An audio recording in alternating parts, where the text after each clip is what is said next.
প্রিয় দেশবাসী, আজ বাংলাদেশ একটি গভীর সংকটময় মুহূর্তের মধ্য দিয়ে যাচ্ছে।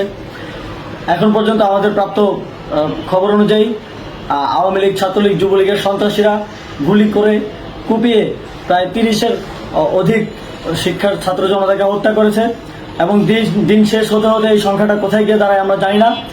এরই প্রেক্ষিতে আমরা একটি সিদ্ধান্ত নিয়েছি। আমাদের একটি জরুরি সিদ্ধান্ত মোতাবেক আমাদের যে 6 তারিখের যেই লং মার্চ টু ঢাকা কর্মসূচি ছিল সেটাকে আমরা একদিন এগিয়ে নিয়ে এসেছি, অর্থাৎ আগামীকাল 5ই অগস্ট সারা দেশের মুক্তিকামী জনতাকে ঢাকার উদ্দেশ্যে রওনা হওয়ার জন্য আমরা আহ্বান জানাচ্ছি। যারা পারবেন, যাদের পক্ষে সম্ভব হবে, আজ রাতেই আপনারা ঢাকার উদ্দেশ্যে রওনা হয়ে যান। আমরা আগামীকাল সারা দেশের মুক্তিকামী জনতাকে ঢাকায় আসার আহ্বান জানাচ্ছি। বিশেষ করে ঢাকার আশেপাশের যে জেলাগুলো আছে, আপনারা দায়িত্ব নিয়ে মসজিদের মাইকে ঘোষণা দিয়ে যাদেরকে পাবেন সবাইকে নিয়ে ঢাকার উদ্দেশ্যে রওনা হন। এই লড়াই আমাদের জন্য একটি চূড়ান্ত লড়াই। আমরা চূড়ান্ত ঘোষণার জন্য প্রস্তুত, আমরা গণভবনের দিকে যাত্রার জন্য প্রস্তুত এবং সেই উদ্দেশ্যেই আপনারা সবাই ঢাকা আসুন। আমরা আপনাদের সবাইকে নিয়ে আমাদের চূড়ান্ত দাবি আদায়ে এগিয়ে যাব।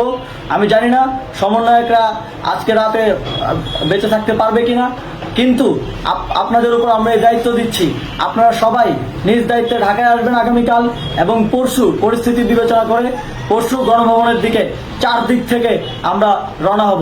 আমরা খুব আতঙ্কের সাথে লক্ষ্য করছি যে ছাত্রলীগ, যুবলীগ এবং আওয়ামী লীগের গুন্ডারা পুলিশের অস্ত্র দিয়ে পর্যন্ত সাধারণ জনগণের উপর হামলা করছে। কিন্তু একটি সুখের খবর হচ্ছে, সারা দেশের বিভিন্ন স্থানে সেনাবাহিনী ছাত্র জনতার পক্ষে দাঁড়িয়েছে। আবার কিছু কিছু জায়গায় যেমন মিরপুর ও মোহাম্মদপুরে সেনাবাহিনী ছাত্র জনতার বিপক্ষে দাঁড়িয়ে গুলি চালাচ্ছে।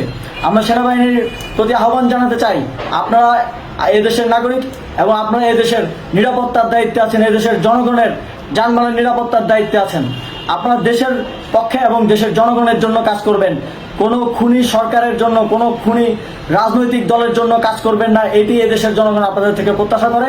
আমাদের এই আন্দোলনে সম্পূর্ণ সমর্থন দিয়ে হয় নিরপেক্ষ থাকুন, অথবা এই খুনি বাহিনীকে, সরকারের খুনি বাহিনীকে প্রতিহত করুন, তাদেরকে যথাযথ শাস্তির আওতায় নিয়ে আসুন।